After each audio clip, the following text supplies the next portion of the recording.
नमस्कार दोस्तों, जितिया व्रत कथा कई रूपों में प्रस्तुत की जाती है, लेकिन इसका मूल उद्देश्य हमेशा संतान की लंबी आयु और उसके समृद्धि की कामना होती है। जितिया व्रत कथा एक समय की बात है। किसी वन में एक चील और सियारिन रहती थी। चील और सियारिन में गहरी मित्रता थी। चील तथा सियारिन दोनों हर काम को मिल बांट के करती और प्रेम भाव से रहती थी। एक बार कुछ महिलाएं जंगल में आई और वह किसी जीवित पुत्रिका व्रत की आपस में बात कर रही थी। यह सब देख चील के मन में जिज्ञासा जग गई। वह महिलाओं के पास गई और व्रत के बारे में पूछने लगी।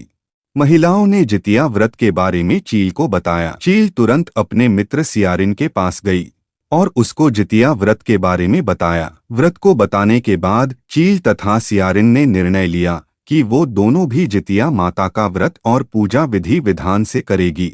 चील तथा सियारिन ने जितिया माता का व्रत का संकल्प लिया और शाम को पूजा की। पूजा के बाद ही चील और सियारिन को भूख लगने लगी। सियारिन अपनी भूख बर्दाश्त ना कर सकी और वह जंगल में जाकर शिकार करने चली गई। सियारिन जब मांस को खा रही थी तब चील ने उसे देख लिया और व्रत तोड़ने के लिए सियारिन को बहुत डांटा, लेकिन चील ने अपना व्रत नहीं तोड़ा और वह सच्चे मन से जितिया व्रत को पूर्ण किया। अगले जन्म में सियारिन और चील का जन्म बहन के रूप में एक प्रतापी राजा के यहाँ हुआ। सियारिन का विवाह एक राजकुमार से तथा चील का विवाह राज्य मंत्री के पुत्र से हुआ। कुछ समय बीता तो सियारिन ने एक पुत्र को जन्म दिया। जन्म के कुछ दिन बाद ही उसके पुत्र की मृत्यु हो गई। सियारिन के पुत्र के मृत्यु के बाद उसकी बहन चील ने भी एक पुत्र को जन्म दिया जो जीवित तथा स्वास्थ्य था। यह देख सियारिन को अपनी बहन चील से ईर्ष्या होने लगी। सियारिन ने अपने बहन के पुत्र तथा पति को जान से मरवाने की कोशिश की, परंतु दोनों ही बच गए।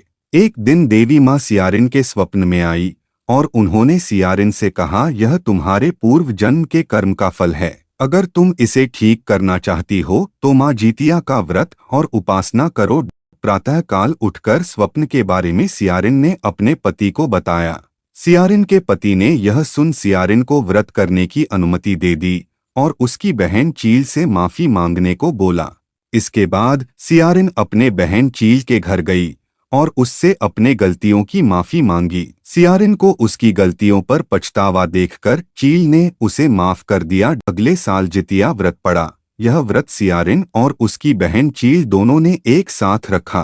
माता जितिया सियारिन के व्रत से प्रसन्न हुई और उसको पुत्र प्राप्ति का आशीर्वाद दिया। कुछ दिनों बाद ही सियारिन ने एक सुंदर बालक को जन्म दिया। अब दोनों बहन प्रेम भाव से खुशी खुशी रहने लगी। तो दोस्तों, कहानी को अंत तक देखने के लिए आप सभी का बहुत बहुत धन्यवाद। मिलते हैं अगली वीडियो में। जय हो मां जितिया देवी की।